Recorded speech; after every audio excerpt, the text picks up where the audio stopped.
श्रीगुरुभ्यो नमः। हरिः ओम्। ओं नमो भगवते वासुदेवाय। व्यासं वसिष्ठनप्तारं शक्तेः पौत्रमकल्मषम् पराशरात्मजं वन्दे शुकतातं तपोनिधिम्।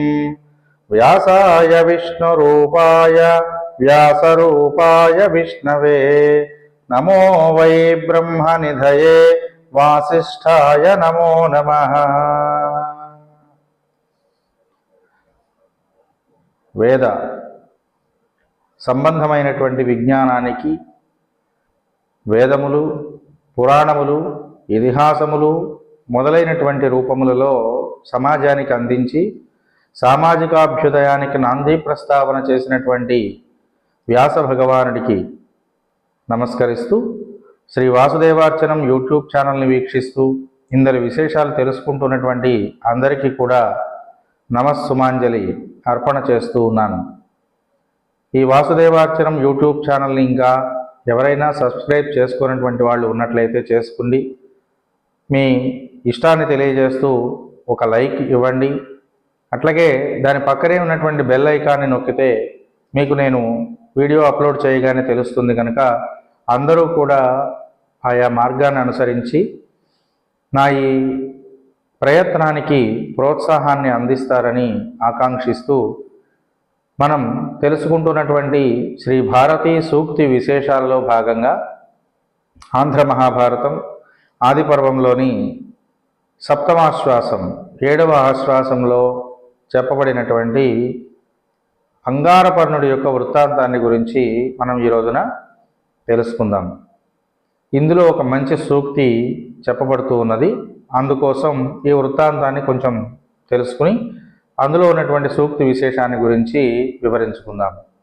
పాండవులు చాలా కాలము అరణ్యవాసం చేస్తూ బ్రాహ్మణ సంబంధమైనటువంటి వేషాల్లో వాళ్ళు ఒక బ్రాహ్మణుడి ఇంట్లో ఆశ్రయాన్ని పొంది ఆయనకు కావలసినటువంటి సహాయంగా బకాసుర వధ పూర్తి చేసి అనంతరం చాలా కాలం ఇక్కడే ఉన్నాం కదా, ఇక మనం ఎక్కడికైనా వెళదాము, ఇక్కడ ఎంతకాలం ఉన్నా మనకు కలిగేటువంటి లాభం ఏమీ లేదు, మనతో ఇక్కడ కావలసినటువంటి పని ప్రయోజనం ఈ బ్రాహ్మణుడికి చేకూరింది కనుక ఇక మనం ఎప్పుడూ ఇతరుల ఇండ్లలో కలిసి ఉండడం ఉచితం కాదు కనుక మనం బయలుదేరి వెళదాము అనే నిర్ణయానికి వచ్చారు పాండవులందరూ కూడా.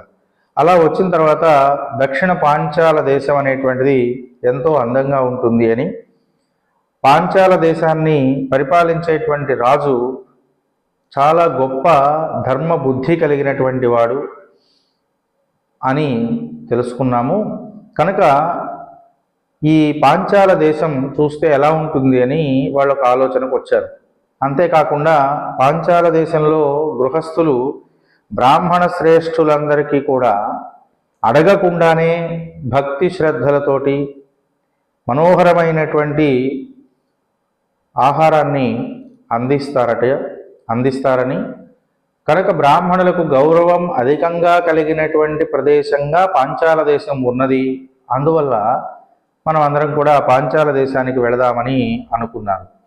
పాంచాలపురానికి వెళదామని చెప్పి ఆ కుంతీదేవి కూడా కుమారులైనటువంటి పాండురాజు ధర్మరాజు మొదలైనటువంటి వాళ్ళతోటి చెప్పడం, ఈ పాండవులు కుంతీదేవి అందరూ కలిసి, కొడుకులు తల్లి అందరూ కలిసి ఈ పాంచాల నగరానికి వెళ్ళడానికి ప్రయత్నం చేస్తూ ఉంటారు. అలా ప్రయత్నించి తాము అప్పటి వరకు ఆశ్రయాన్ని పొంది ఉన్నటువంటి బ్రాహ్మణుడికి మేము బయలుదేరి వెళ్తామని చెప్పి సెలవు తీసుకున్నారు. అక్కడి నుంచి బయలుదేరి వాళ్ళందరూ కూడా అనేక రకాలైనటువంటి సరస్సుల యొక్క సమూహాలని, వాటితో పాటు భయంకరమైనటువంటి పెద్ద పెద్ద పర్వతాలని, నదుల్ని, అట్లాగే ఈ నదులు, కాలువలు మొదలైనటువంటి వాటన్నిటినీ కూడా దాటడానికి చాలా కష్టమైనటువంటి అడవుల్ని అన్నిటినీ కూడా దాటి పుణ్యాత్తులైనటువంటి ఆ పాండవులు నిరంతరము కూడా ప్రయాణం చేస్తూ కొనసాగిస్తూ ధర్మాత్ముడైనటువంటి వాడు, వాళ్లకు పితామహుడైనటువంటి వాడు, అట్లాగే అజ్ఞానాన్ని తొలగించగలిగినటువంటి శక్తి కలిగినటువంటి వాడు, సాక్షాత్తు మహావిష్ణు స్వరూపంగా కీర్తించబడినటువంటి వాడు, దుఃఖాన్ని మానవుని నుండి దూరం చేయగలిగినటువంటి వాడు. అట్లాగే మునీంద్రులకు ప్రథముడైనటువంటి కీర్తిని పొందినవాడు, పరాశరాత్మజుడైనటువంటి వాడు, అట్లాగే వేదములను విభజించినటువంటి వాడు అయిన వ్యాస భగవానుణ్ణి కలుసుకున్నారు దారిలో, ప్రయాణంలో, మధ్యలో. చూడండి వ్యాస మహాముని ఎంత గొప్పవాడో. అందుకనే ఆయన్ని వ్యాసాయ విష్ణురూపాయ వ్యాసరూపాయ విష్ణవే అనేటువంటి ఒక కీర్తిని పొందాడు. ఆయన సర్వవ్యాపకత్వాన్ని కలిగినటువంటి వాడు. దేని ద్వారా వ్యాపించాడు? మహావిష్ణువు తన యొక్క అవతార విశేషం చేత వ్యాపిస్తే ఈ వ్యాస భగవానుడు తాను రచించినటువంటి భగవల్లీలా విశేష సంబంధమైనటువంటి పురాణములు, ఇతిహాసములు, వేదములు, కావ్యములు మొదలైనటువంటి వాటి ద్వారా సమాజమంతా కూడా విస్తరించారు. అలాంటి గొప్ప లక్షణం కలిగిన వ్యాస భగవానుణ్ణి వీళ్ళు దర్శనం చేసుకున్నారు దారిలో. అట్లా దర్శించుకున్నటువంటి ఆ పాండవులందరూ కూడా వ్యాస మహర్షిని చూసి చాలా ఆశ్చర్యపోయారు. ఎందుకని అంటే ఆయనకు ఉన్నటువంటి పాండిత్య గరిమ, జ్ఞాన సిద్ధి, వారిలో ఉన్నటువంటి తేజస్సు, దాన్ని చూసి వాళ్ళకు చాలా ఆశ్చర్యం కలిగింది. అట్లా ఆశ్చర్యం కలిగినటువంటి వాళ్ళే వీళ్ళందరూ కూడా ఆ వ్యాస భగవానుని చూడగానే నమస్కారం చేశారు. పెద్దలు కనిపిస్తే ముందుగా చేయవలసినటువంటి పని ఏదో పాండవులు అది చేసి చూపిస్తున్నారండి. ఇవాళ పిల్లలకు అసలు ఇట్లాంటి విషయాలు తెలియవు. పెద్దవాళ్ళు కనిపించినా వాడెవడో వస్తున్నాడులే పోతున్నాడులే అన్నట్టుగా చూస్తారు. అట్లా చూడడం అనేటువంటిది చాలా పొరపాటు. ఎప్పుడు కూడా పెద్దలు ఎవరు కనిపించినా, వాళ్ళు ఎవరైనా సరే, పెద్దవాళ్ళు అనేటువంటి భావనతోటి నమస్కరించడం అనేటువంటిది మన సంస్కృతి. అలాంటి ఒక సంస్కృతీయమైనటువంటి విషయాన్ని ఈ పాండవులు వ్యాస భగవానుడికి నమస్కరిస్తున్నారని ప్రత్యేకంగా చెప్పడంలో ద్వారా నన్నయ్య గారు సమాజానికి సూచిస్తున్నారు. అంతేకాకుండా ఆ మునీంద్రుడు చాలా దయతో కూడుకున్నటువంటి ఒక చల్లనైనటువంటి చూపుని వాళ్ళ మీద ప్రసరింపచేశాడు భగవానుడు. ఎందుకని అలా చేశారు అంటే, సహజంగా వాత్సల్య ప్రపూరితమైనటువంటి మనస్సు కలిగిన వాడు, జ్ఞానసిద్ధి కలిగిన వాడు కదా. అందులోనూ వినయ విధేయతలు కలిగినటువంటి పాండవులు వచ్చి నమస్కారం చేసినప్పుడు ఆయన సహృదయంతో స్పందించాడు. అట్లా నమస్కరించినటువంటి పాండవులందరినీ చూసి ఆయనే ముందుగా మాట్లాడుతున్నాడు. చూడండి, నమస్కారం అనేటువంటిది పెద్దవాళ్ళ యొక్క మనస్సుని హరిస్తుంది. తద్వారా మనం అడగకుండానే వాళ్ళ నుండి ఆశీస్సుల్ని అందిస్తుంది. అలాగే ఇక్కడ వ్యాస భగవానుడు కూడా ఏం చేస్తున్నాడు అంటే, ధర్మరాజు ఉన్న చోట ధర్మానికి హాని జరగదు, కానీ నేను పెద్దవాడిని కనుక, మీ అందరికంటే కూడా ముందు ఉన్నటువంటి వాడిని కనుక, మీకు చెప్పదగినటువంటి యోగ్యత నాకు ఉన్నది కనుక ధర్మమే ప్రధానంగా చేసుకుని జీవించండి. ధర్మాన్ని తప్పి ఎప్పుడు కూడా ప్రవర్తించవద్దు. నిర్మలమైనటువంటి మనస్సుతో ఉండండి. ఎప్పుడు వ్యాకులత్వంతో కూడుకున్న మనస్సుతో కానీ, సంకుచితత్వంతో కూడుకున్న మనస్సుతో కానీ, భయంతో కూడుకున్నటువంటి మనస్సుతో కానీ మీరు ఉండవద్దు. ఎల్లప్పుడూ నిర్మలమైనటువంటి హృదయంతో జీవించండి. అంతేకాదు, ఇంకొక మంచి విషయం చెప్తున్నారండి, వినయంతో ఉండండి. వినయము అంటే విద్యా దదాతి వినయం, మనకు పెద్దలు చెప్పిన మాట ఇది. విద్య ఏమివ్వాలి? వినయాన్ని ఇవ్వాలి. ఇవాళ పిల్లలకి అసలు ఆ విద్య వినయాన్ని ఇస్తోందా అండి? చదువుకున్నటువంటి వాడికి ఇంకా నాకు గనక తెలివితేటలు ఎక్కువగా ఉన్నాయి అనేటువంటి భావనతో అహంకార ప్రేరితమైనటువంటి మాటలు మాట్లాడడం, పెద్దవాళ్ళు కనిపిస్తే కనీసం వినయంగా నమస్కరించడం, పెద్దవాళ్ళు కనిపిస్తే వాళ్ళు పలకరిస్తే కూడా సజావుగా మాట్లాడడం అనేటువంటిది నేటి సమాజంలో ఉన్న విద్యార్థులకు, పిల్లలకు తెలియట్లేదు. దీనికి కారణం ఎవరు అంటే మనమే. మన చిన్నప్పుడు మనకు పెద్దలందరూ కూడా, అంటే తల్లిదండ్రులు, వాళ్ళ తండ్రులు, వాళ్ళ తాతలు, వాళ్ళు మొదలైన వాళ్ళు, అంటే ఇంట్లో తాతయ్యలు, నాయనమ్మలు మొదలైన వాళ్ళందరూ ఇలాంటి పురాణాలు, ఇతిహాసాలు ఇట్లాంటివి చెప్పడం ద్వారా మనకు ఇలాంటి ఒక సంస్కారాన్ని అందించారు. కానీ ఇవాళ పిల్లలకి సంస్కారాన్ని అందించే వాళ్ళు ఎవరు అంటే తల్లిదండ్రులు అసలు ఆ పరిస్థితుల్లో లేరు. వాళ్ళు చెప్పేటువంటి తీరిక వాళ్ళకు లేదు. మరి ఎవరు చెప్పాలి అంటే, వీళ్ళు పాఠశాలల్లోకి వెళ్తున్నారు, కళాశాలల్లోకి వెళ్తున్నారు కనుక అక్కడ ఉన్నటువంటి భాషా ఉపాధ్యాయులు వాళ్ళకు వినయ విధేయతల గురించి చెప్పాలి. విద్యలో వినయము, విలువ అనేటువంటిది పెంపొందింప చేసేవాళ్ళు ఎవరు అంటే భాషా ఉపాధ్యాయులే. కానీ భాషా ఉపాధ్యాయులు భాషా బోధన చేయడానికి మాత్రమే టైం సరిపోతుంది. భాష చేయవలసినటువంటి పని ఏదో ఆ పని చేసేందుకు సరిపడా సమయాన్ని వాళ్ళకి ఇవ్వడం లేదు. అదేమంటే భాషలు ఎందుకు, లాంగ్వేజెస్ ఈజ్ వేస్ట్ అనేటువంటి మాట మాట్లాడుతున్నాం. లాంగ్వేజ్లు అంటే వాళ్ళు దేనికి పనికి వస్తున్నాయంటే పాస్ అవ్వడానికి పనికి వస్తున్నాయి అంతే, లేకపోతే ఏదో స్కోరింగ్ సబ్జెక్టులు కనుక పనికి వస్తున్నాయి. అది స్కోరింగ్ ఇవ్వవలసింది పరీక్షల్లో కాదండి, జీవితంలో. జీవితానికి విలువలు నేర్పేటువంటి వాడు ఎవరు? భాషా ఉపాధ్యాయుడు మాత్రమే. ఇక మిగతా ఉపాధ్యాయులు ఎవరు కూడా వాళ్లకు అంత సజావుగా హృదయానికి హత్తుకునేలాగా ఆ విషయాన్ని చెప్పడం అనేటువంటిది సాధ్యమయ్యే పని కాదు. కనుక భాషా ఉపాధ్యాయులు మాత్రమే ఈ పని చేయగలరు.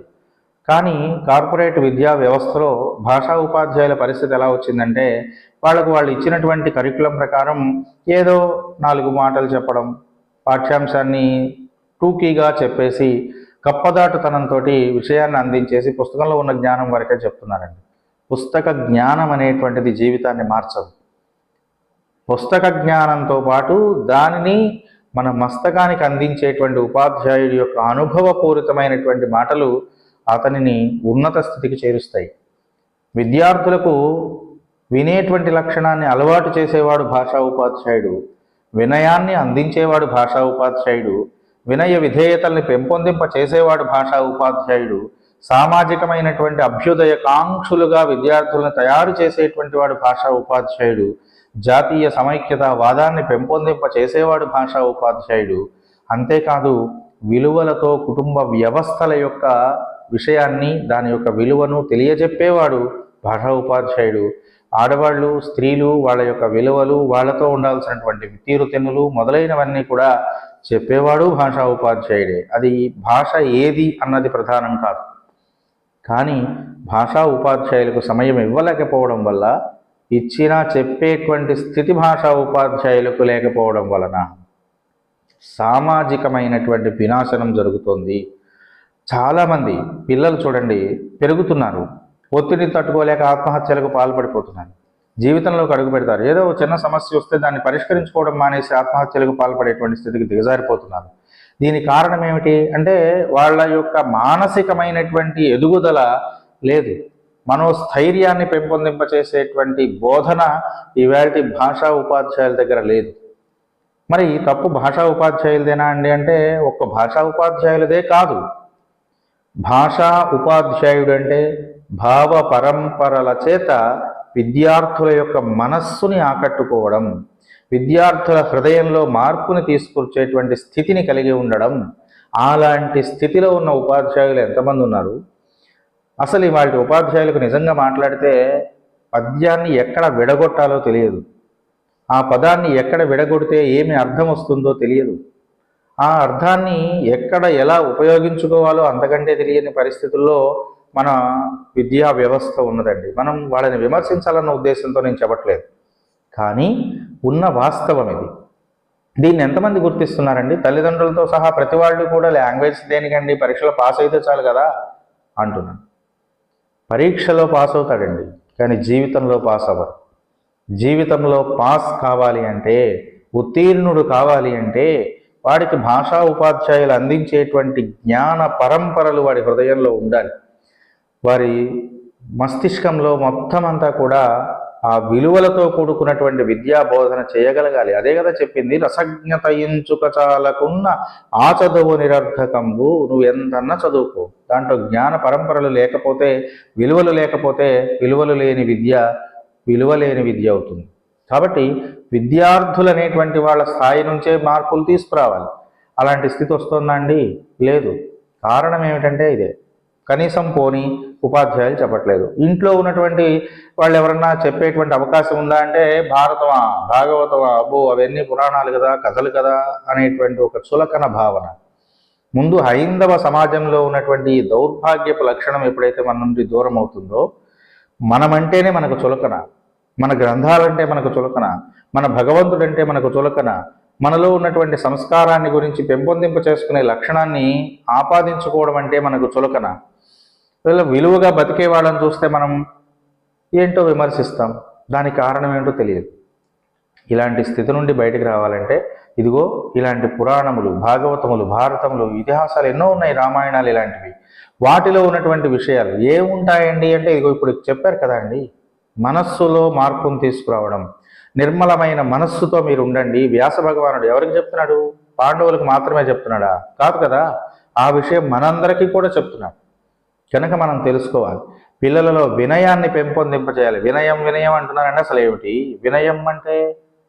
నీతివంతమైనటువంటి జీవితం, అది కూడా విశేషవంతముగా ఉన్న నీతిని కలిగి ఉండాలి. నీతి అంటే ఏమిటి అంటే ఎవరి పనిని వాళ్ళు ఎలా చేయాలో అలాగే చేయడం, ఎవరి ధర్మాన్ని వాళ్ళు ఆచరించడమే నీతివంతమైన జీవితం. అట్లాంటి నీతిని పెంపొందింపచేసేటువంటి లక్షణం ఎక్కడున్నది? ఉన్నదా అండి? ఇవాళ విద్యాభ్యాసాల్లో ఉందా? భాషా ఉపాధ్యాయులు లేకపోతే మీ ఇంట్లో తల్లిదండ్రులు ఎవరైనా సరే పద్యం ఉంటే ఆ పద్యం చదివి వదిలేస్తారు, దాని తాత్పర్యం వరకు చెప్తారు. కానీ దాన్ని పిల్లల హృదయానికి హత్తుకునేలా చెప్పేవాళ్ళు ఎంతమంది అంటే లేరనే చెప్పాలి. చాలా వేళ్ల మీద లెక్కించేటువంటి వాళ్ళు ఉన్నారు. కనుక భారత భాగవతాది రామాయణాలు సమాజానికి చేసిన హితం అంతా ఇంత అని చెప్పడానికి వీల్లేదు.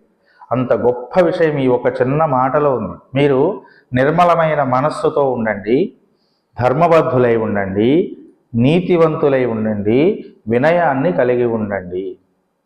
ఎంత మంచి మాటలండి ఇవి. అలాంటి మాటలు మనకు అందించింది మహాభారతం. అట్లా వాళ్ళకు చెప్పాడు. వాళ్ళల్లో నీతివంతులు కాదనే, ధైర్యవంతులు కాదనే, లేకపోతే వాళ్ళకి ఈ లక్షణాలు లేవనే, కానీ చెప్పడం పెద్దల ధర్మం అని చెప్పాడు. కానీ పెద్దలు ఎవరైనా సరే ఇవాళ చెప్పడానికి సంకోచిస్తున్నారండి. చెబితే అబ్బో మాకు తెలిసిలే పోవయా అనేటువంటి స్థితిలో పిల్లలందరూ పెరుగుతున్నారు. అందువల్ల చెప్పాలనుకున్నవాడు ఒకడో ఇద్దరో కూడా చెప్పేటువంటి స్థితిలో లేరు. కాబట్టి ఇక్కడ వ్యాస భగవానుడు చెప్పిన విషయాన్ని ప్రతి వాళ్ళు ఆచరించడానికి మంచి ఒక విషయం ఇది.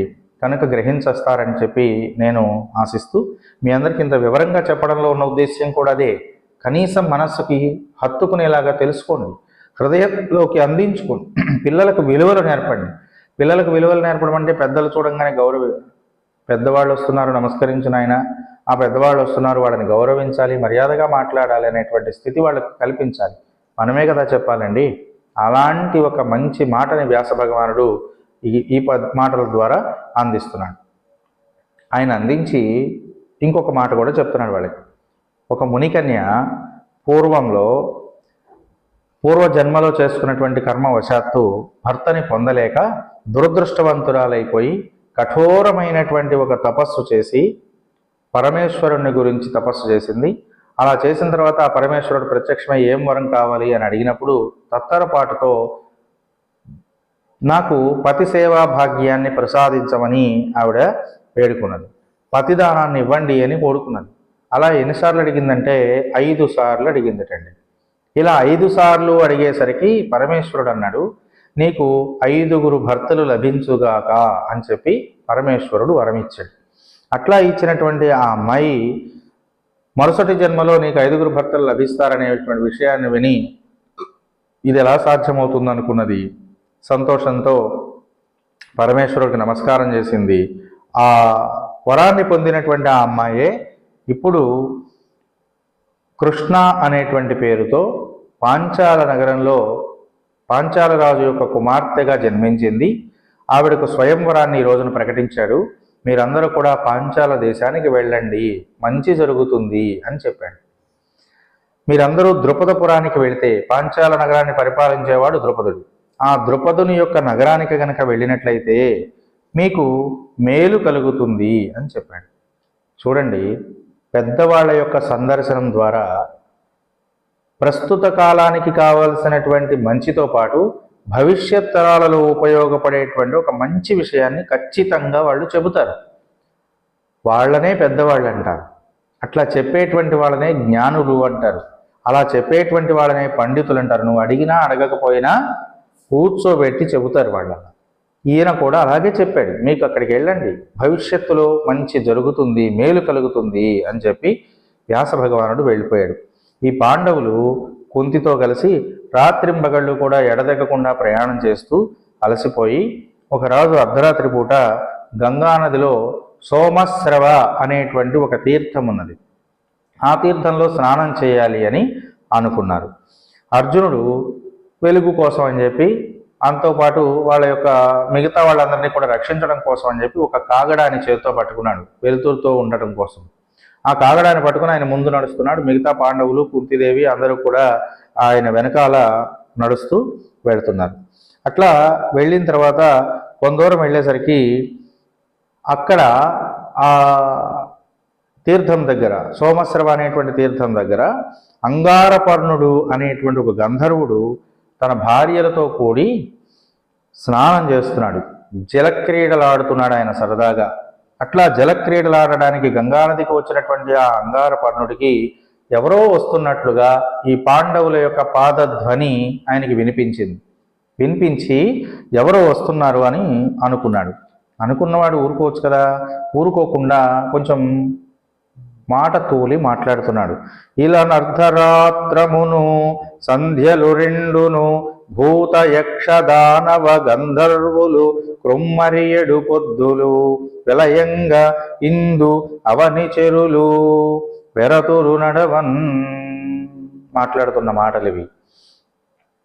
భూమి మీద అర్ధరాత్రి సమయంలో, ఉదయ సాయం సంధ్యలలో తిరిగేటువంటివి ఏవి అన్న విషయాన్ని ఇందులో చెప్తున్నాడండి.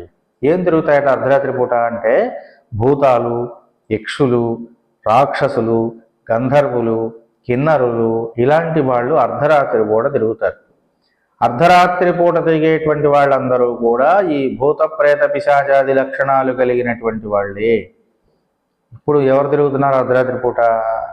మనుషులు తిరుగుతున్నారు కదండి. అందువల్లనే వాళ్ళందరికీ కూడా ఈ పైశాచిక లక్షణాలు వస్తున్నాయి. పైశాచిక ఆనందాన్ని పొందడానికి ఇష్టపడుతున్నారు, అంతే తప్ప మరొకటి కాదు. చూడండి, ప్రతి వాళ్ళు కూడా ఉన్నతంగా నిద్రించాల్సినటువంటి సమయంలో రోడ్ల మీద తిరిగి అర్ధరాత్రప్పుడు ఇట్లాంటి పనులు చేస్తున్నారో మనకు తెలుసు. కాబట్టి అలాంటి ఒక స్థితిలో ఉండగా మనుషులందరూ కూడా అర్ధరాత్రి పూట తిరగడానికి భయపడతారయా? కానీ మీరేంటి ఇలా అర్ధరాత్రి పూట లేకుండా, భయం లేకుండా వస్తున్నారు? మీరు ఈ వేళలో మనుషులు తిరగడానికి భయపడతారు కదా, మీరు ఎందుకు వస్తున్నారు, ఎక్కడి నుంచి వస్తున్నారు అన్నట్లుగా మాట్లాడాడు. అంతేకాకుండా ఈ సమయంలో తిరిగేటువంటి వాళ్ళు ఎంత బలవంతులైనా, ఎంత ధైర్యశాలులైనా సరే నా ముందు నిలబడలేరు. నేను పడద్రోసేయగలను, నాకు అంత శక్తి సామర్థ్యాలు ఉన్నాయి, నా సంగతి మీకు తెలియదు కనుక మీరెవ్వరు కూడా నా దగ్గర రావద్దు, దూరంగా వెళ్ళిపోండి. నా దగ్గర కనుక వస్తే ఇబ్బంది పడతారు. నేను అంగారపర్ణుడు అనేటువంటి ఒక గంధర్వుణ్ణి, నన్ను ఎవరు ఎదుర్కొనేటువంటి శక్తి కలిగినటువంటి వాడు లేరు. ఎప్పుడు కూడా నేను ఇక్కడ ఈ తీర్థంలో విహరిస్తూ ఉంటాను. నన్ను గురించి మీకు తెలియదా? ఇంకా కూడా తెలియకుండా ఉన్నారా, లేదా తెలిసి కూడా ఇలా వస్తున్నారా మీరు అన్నట్లుగా మాట్లాడాడు. ఈ అడవి కానీ, ఈ గంగా నది తీరం కానీ అంగారపర్ణుడిది అని ప్రపంచమందరికీ తెలుసు, మీకు తెలియదా? ఎందుకు వచ్చారు మీరు ఇక్కడికి అన్నట్లుగా కొంచెం గద్దించి మాట్లాడాడు. ఎప్పుడైతే ఈ మాటలు మాట్లాడాడో ఆ సమయంలో మాటలు విన్నటువంటి ఆ అర్జునుడు మాట్లాడుతున్నాడు. ఏమని అంటే, బలహీనులమైనటువంటి మానవులం మేమైతే కాదు. బలహీనులైనటువంటి మానవులు అర్ధరాత్రి పూట నడవడానికి, తిరగడానికి భయపడతారేమో, కానీ మేము అలాంటి వాళ్ళం కాదు. మాకు శక్తి సామర్థ్యాలు ఉన్నాయి, చాలా శక్తి కలిగినటువంటి వాళ్ళం మేము కనుక మేమేం భయపడము. మహాశక్తివంతులమైనటువంటి వాళ్ళం మేము కనుక మేము ఎక్కడికైనా వెళ్తాం, ఏమైనా చేయగలుగుతాం అన్నట్టుగా అర్జునుడు మాట్లాడుతున్నాడు. దానికి మాట్లాడకుండా ఉన్నటువంటి అంగారపర్ణుడితోటి మళ్ళీ ఇంకో మాట చెప్తున్నాడు అర్జునుడు. అడవులు కానీ, నదులు కానీ, లేకపోతే ఈ తీరం, గంగా తీరం కానీ నువ్వేమన్నా సంపాదించావా? కాదు కదా, అవి పరమాత్మ అందరి కోసం ఇచ్చినటువంటివే కనుక ఇవి అందరివే తప్ప నీదొక్కడిది కాదు, నీ సొత్తని నువ్వు ఎలా చెప్తావు? నువ్వేమైనా సంపాదించుకున్నావా అని ఎదిరించి మాట్లాడుతున్నాడు అర్జునుడు. అంతేకాకుండా హిమాలయంలో ఎత్తైనటువంటి బంగారం శిఖరం నుండి భూమి మీదకి వచ్చి గంగా అనేటువంటి పేరుతో సముద్రంలో కలిసింది ఈ గంగా నది.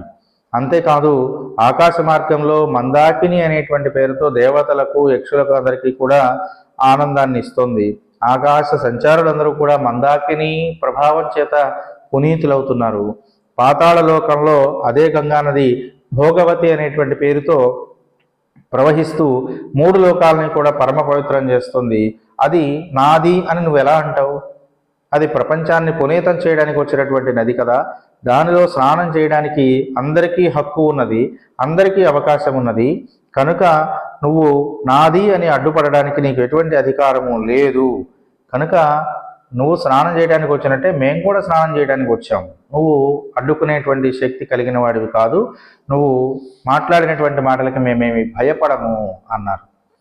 ఈ విషయాన్ని ఎందుకు ఇంత వివరంగా చెప్తున్నానంటే, ఎదుటివాడు ఎంత శక్తివంతుడైనా మనం మన హక్కుల్ని వదులుకోవాల్సిన అవసరం లేదు. మన కోసం సృష్టించబడినది, మన కోసం ఇవ్వబడినది, మనది అనేటువంటి భావన కలిగినటువంటి ఏ వస్తువు కోసమైనా అది నిజాయితీతో కూడుకున్నటువంటిదైతే పోరాటం చేయవచ్చు, ఎక్కడ కూడా వెనకడుగు వేయాల్సిన అవసరం లేదు అనేటువంటి విషయాన్ని చెప్తూ, ఇది సామాజికంగా అందరికీ కావలసినటువంటి ఆస్తి. అలాంటి నదులు, కొండలు, గుట్టలు ఇలాంటి వాటి మీద నీ ఆధిపత్యం ఏమిటయా, మేము అలాంటి వాటికి భయపడము అని చెప్పి అర్జునుడు చెప్పడంలో ఉన్న ఉద్దేశ్యం ఇదే. ఈ వ్యాస భగవానుడి ద్వారా లేదా అందించబడినటువంటి నన్నయ్య గారు అందించినటువంటి భారతం ద్వారా సమాజానికి ఇస్తున్న సందేశం ఇది. హక్కును వదులుకోవాల్సిన అవసరం లేదు, జాగ్రత్తగా దాన్ని కాపాడుకోవడానికి ప్రయత్నం చేయండి అని చెప్పి చెప్పబడుతోంది. అట్లా మాట్లాడుతూ తన అన్నదమ్ములతో కలిసి గంగా స్నానం చేయడానికి వస్తున్నటువంటి ఆ అర్జునుడి మీద ఊరుకుంటాడా? మరి ఊరుకోడు కదా, కోపం వస్తుంది కదా, ఎదిరించి మాట్లాడాడు కదా. అందుకని ఆ అంగారపర్ణుడు విపరీతంగా బాణవర్షం కురిపిస్తే అర్జునుడు తన దగ్గర ఉన్నటువంటి ఆ తాగడతోనే అటు ఇటు ఆ బాణాలన్నీ మీద పడకుండా తొలగించేశాడు. తర్వాత వెర్రివాడ, ఈ మాత్రపు బెదిరింపులకి కానీ మాయలు అనేటువంటి వాటికి కానీ అస్త్రవేత్తలమైనటువంటి మేము తట్టుకొని నిలవలేమా? అవి మమ్మల్ని ఏం చేస్తాయా అని చెప్పి ఇంకొక మాట మాట్లాడి అర్జునుడు తన దగ్గర ఉన్నటువంటి ఆగ్నేయాస్త్రం అనేటువంటి దాన్ని గురించి చెబుతూ, ఆగ్నేయ అస్త్రాన్ని పూర్వం అగ్నిదేవుడు బృహస్పతికి ఇచ్చాడు. ఆ బృహస్పతి భరద్వాజ మునికి అందించాడు. ఆ భరద్వాజ ముని పరాశరునికి అందించాడు. ఆ పరాశరుడు ద్రోణునికి అందించాడు. ద్రోణుడి దగ్గర నుంచి అత్యంత ప్రీతిపాత్రమైనటువంటి శిష్యుడిగా నేను దాన్ని పొందగలిగాను. కనుక అంత మహిమాన్వితమైనటువంటి ఈ ఆగ్నేయ అస్త్రాన్ని నీ మీద ప్రయోగిస్తున్నానని అర్జునుడు ఆగ్నేయాస్త్రాన్ని ప్రయోగిస్తే దాని వలన ఆ అంగారపర్ణుడి యొక్క రథం అంతా కూడా దగ్ధమైపోయింది. ఆ అంగారపర్ణుడికి భయం పుట్టింది. విపరీతంగా భయంతో వణికిపోతూ పడిపోయాడు నేల మీద అంగారపర్ణుడు. అలా నేల మీద పడిపోయినటువంటి అంగారపర్ణుడిని ఆ అర్జునుడు తన పరాక్రమం అంతా కూడా ప్రకాశించేలాగా జుట్టు పట్టుకుని ధర్మరాజు దగ్గరికి ఈడ్చుకొచ్చాడు. ధర్మరాజు దగ్గరికి వచ్చిన తర్వాత అతను లేచి కూర్చున్నాడు, మూర్ఛ నుండి తేరుకున్నాడు. అంగారపర్ణుడికి భార్యతో కలిసి కదా స్నానం చేస్తున్నాడు. ఆ భార్యల్లో ఒక ఆవిడ పేరు కుంభీనసి అనేటువంటి ఆవిడ ధర్మరాజు దగ్గరికి వచ్చి ప్రార్థన చేస్తుంది. నా భర్త తెలియక తప్పు చేశాడయా, సమస్త భూమికి ప్రభువులైనటువంటి వాళ్ళు మీరు, మీ ఉన్నటువంటి ధైర్య సాహసాలు చాలా గొప్పవి, కనుక నాకు పతిదానం చేయండి అని చెప్పి ఆవిడ పేర్కొంటూ, మీరు కనుక నాకు పతిదానం చేస్తే మీకు ధర్మము పెరుగుతుంది, మీ ధర్మాచరణ సిద్ధి లోక ప్రసిద్ధమవుతుంది అని చెప్పి ఆవిడ చెప్తుంది. ఎప్పుడైతే ఇలా వేడుకుంటూ ఉన్నదో ధర్మరాజు ఆక్రోశిస్తున్నటువంటి ఆ కుంభీనసి అనేటువంటి ఆవిడ పట్ల పుణ్యాత్ముడైనటువంటి వాడై పాండవుల్లో గొప్పవాడైనటువంటి ఆ ధర్మరాజు దయతలచి అర్జునుడిని చూసి, యుద్ధంలో ఓడిపోయినటువంటి వాడు, కృంగిపోయినటువంటి వాడు, శౌర్యాన్ని కోల్పోయినటువంటి వాడు అయి ఉన్నాడు గనుక ఈ అంగారపర్ణుణ్ణి విడిచిపెట్టేయి అని చెప్పి అర్జునుడికి చెప్పాడు. ఎప్పుడైతే ఈ మాట చెప్పాడో ఆ అర్జునుడు ఓ గంధర్వుడా, కురువంశ ప్రభు అయినటువంటి వాడు, శరణు వేడుకున్నటువంటి వాళ్లకు శరణాగతిని ప్రసాదించగలిగిన సామర్థ్యం ఉన్నవాడు అయిన ధర్మరాజు నిన్ను వదిలిపెట్టమన్నాడు గనుక నేను నిన్ను వదిలేస్తున్నాను అని చెప్పి అతన్ని వదిలిపెట్టాడు. అలా వదిలిపెట్టంగానే ఆ అంగారపర్ణుడు అర్జునుడితోటి మాట్లాడుతున్నాడు. ఏమని అంటే, పుణ్యాత్ముడు అయినటువంటి అర్జున, యుద్ధంలో నీ చేతిలో ఓడిపోయి ఇంకా అంగారపర్ణుడు అనేటువంటి పేరు ధరించడానికి నేను అంత సిగ్గులేని వాడిని కనపడుతున్నానా? కనుక నేను ఓడిపోయినటువంటి వాడిని కనుక అంగారపర్ణుడు అనే పేరుతో నేను పిలవడం నాకు ఇష్టంగా లేదు. కనుక నాలో ఉన్నటువంటి అనేక రకాల విద్యల వల్ల నీ ఆగ్నేయాస్త్రంతో దగ్ధమైనటువంటి ఆ రథాన్ని వదిలిపెట్టేసి చిత్ర విచిత్రములైనటువంటి రత్నాల చేత పొదగబడినటువంటి ఒక అందమైనటువంటి రథాన్ని నేను పొంది చిత్రరథుడు అనే పేరుతో ఈ రోజు నుండి జీవిస్తాను. నీ పరాక్రమానికి మెచ్చుకున్నాను. నీతో స్నేహం చేయాలని కోరుతున్నానయ్యా. నేను తపస్సు చేత సాధించినటువంటి చాక్షుషి అనేటువంటి ఒక విద్యని నీకు ఇస్తాను. దీన్ని పూర్వం మనువు అనేటువంటి వాడి నుండి చంద్రుడు, అతని ద్వారా గంధర్వరాజు అయినటువంటి విశ్వావసుడు అనేటువంటి వారు పొందారు. అతని నుండి నేను తీసుకున్నాను. కనుక 3 లోకాలను చూడగోరేటువంటి వాడు, తన కోరికకు తగినట్లుగా జీవించగలిగిన వాడు ఈ చాక్షుషి అనేటువంటి విద్యా ప్రభావం చేత అన్నీ చూడగలుగుతాడు. ఎప్పుడు ఏది ఎలా చూడాలనుకుంటున్నాడో దాన్ని చూడగలుగుతాడు. కనుక ఆ చాక్షుషి అనేటువంటి విద్యను నీకు అందిస్తున్నాను. ఈ విద్య వల్లే మానవులందరికంటే కూడా శ్రేష్ఠులమై దేవతలందరి చేత కూడా కీర్తించబడుతున్నాం మేమందరం, గంధర్వులందరం కూడా. కనుక మాకు ప్రసిద్ధిని కలిగించినటువంటి ఆ చాక్షుషి విద్యను నీకు అందిస్తున్నాను అని చెప్పి అతను ఇస్తానంటాడు. అట్లా నేను అందిస్తాను కనుక నువ్వు తీసుకోమన్నప్పుడు అర్జునుడు అంటున్నాడు, నేను అలా ఓడిపోయిన వాళ్ళ దగ్గర ఏది పడితే అది ఇస్తే తీసుకునేటువంటి లక్షణం ఉన్నవాడిని కాదు. కనుక నీవు అందించేటువంటి ఆ చాక్షుషి విద్య కానీ, వేగవంతమైనటువంటి గుర్రాలను కూడా ఇస్తానన్నాడు ఆయన. ఆ గుర్రాలు కానీ నాకు వద్దు, ఊరికినే వద్దు. నా దగ్గర ఉన్నటువంటి ఆగ్నేయాస్త్రాన్ని నీకు ఇస్తాను, దానికి బదులుగా నువ్వు ఆ గుర్రాలని మాకు ఇవ్వమని చెప్పి అడుగుతాడు. ఎప్పుడైతే ఇలా అడిగాడో ఆ అంగారపర్ణుడు ఈయనకు ఇచ్చినటువంటి ఆ 100 గుర్రాలు, వాటితో పాటు చాక్షుషి విద్యను స్వీకరించి ఉత్తమమైనటువంటి గుర్రాలను తీసుకున్నాడు అర్జునుడు. అక్కడి నుంచి బయలుదేరి ఎంత స్నేహితులైనా సరే ఇతరుల నుండి విద్యను కానీ, విజయాన్ని కానీ, ధన సమూహాన్ని కానీ స్వీకరించడానికి ఎప్పుడు కూడా నేను ఇష్టపడను. కనుక నాకు ప్రతి ఫలం ఇవ్వకుండా ఏదైనా స్వీకరించడం ఇష్టం ఉండదు. కనుక నా దగ్గర ఉన్న ఆగ్నేయాస్త్రాన్ని నీకు ఇస్తాను, నీతో స్నేహం చేస్తాను అని చెప్పి చెబుతూ, మేము బ్రాహ్మణుల యొక్క హితాన్ని కోరుకునేటువంటి వాళ్ళము, గొప్ప ధర్మబుద్ధితో ప్రవర్తించేటువంటి వాళ్ళము. అందువల్ల మేము ఒక విషయాన్ని తెలుసుకోవాలనుకుంటున్నాము. నువ్వు బ్రాహ్మణులని తెలుసుకోవా, మమ్మల్ని ఎందుకు అధిక్షేపించావు, నువ్వు ఎందుకు అలా తోలనాడి మాట్లాడావు ఇందాక అని చెప్పి అడిగాడు అర్జునుడు. అలా అడిగినటువంటి సందర్భంలో అంగారపర్ణుడు దానికి కారణం చెప్తున్నాడండి. ఇది మనం ఇవాళ తెలుసుకోబోతున్నటువంటి సూక్తి. ఏమిటది అంటే, ఇంతులగోశ్చినున్నయతడు ఎంత వివేకము కల్గెనేని అత్యంత మదాభిభూతుడగు ధర్మువు తప్పు ప్రియంబు ఎరుంగడు ఎంత వివేకినయ్యును సహింపక ఇంతుల యొద్ద పల్కితిన్ వింతయే కాము శక్తియుడివింపగ శక్యమే ఎటివారికి. ఎంత మంచి విషయమో చెబుతున్నాడు. ఎంతవారలైన కాంతదాసులే అనేటువంటి ఒక సూక్తి మనకు లోకంలో కనిపిస్తుంది. దానికి ప్రత్యామ్నాయంగా ఈ విషయాన్ని ఇక్కడ చెప్తున్నట్టుగా మనకు కనిపిస్తుంది.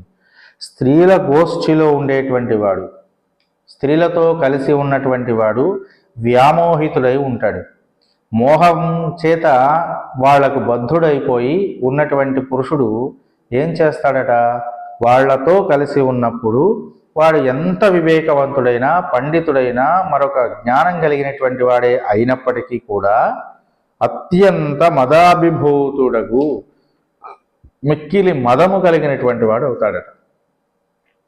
మదం కలిగితే ఏమవుతుంది అంటే ఇష్టం వచ్చినట్టు మాట్లాడతారు.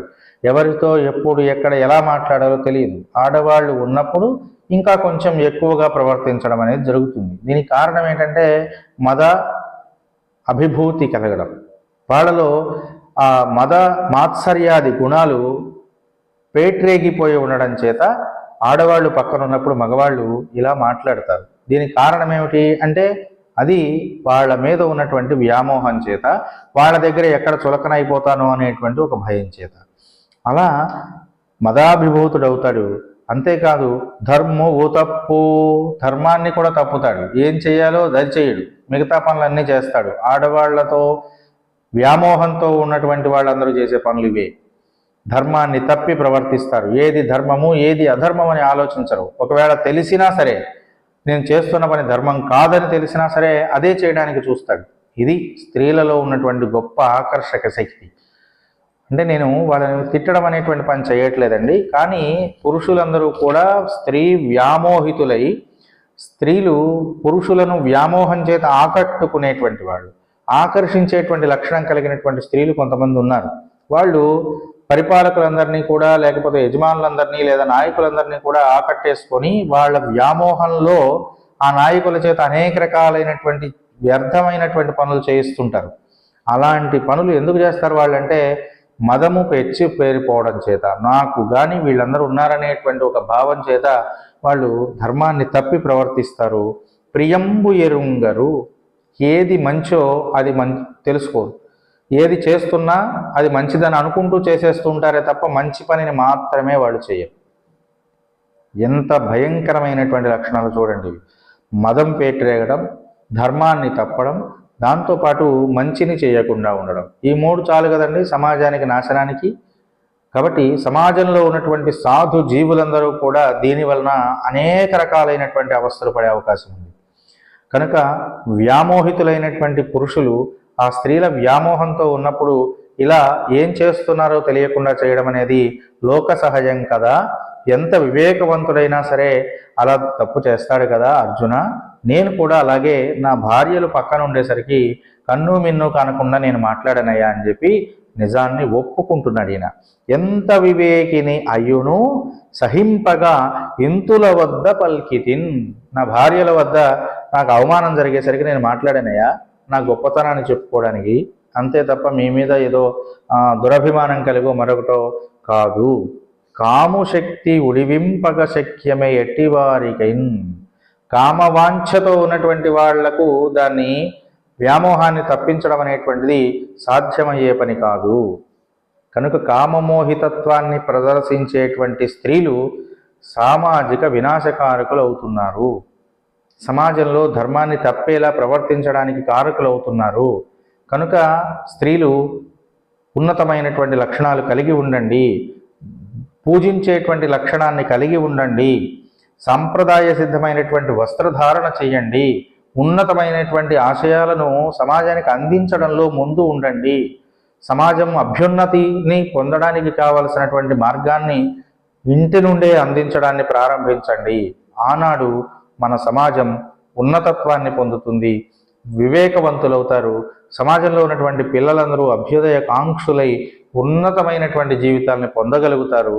కనుక స్త్రీలు వ్యామోహాన్ని కలిగించేవాళ్లుగా ఉండకుండా, కేవలం కామ ప్రేరితులై ఉండకుండా, భక్తి విశ్వాసములు కలిగి, నిర్మలమైనటువంటి హృదయము కలిగి, అభివృద్ధి కాంక్షాపూరితమైనటువంటి ఆలోచనలు కలిగి ఉన్నప్పుడు సమాజం ఉన్నతంగా ఉంటుంది.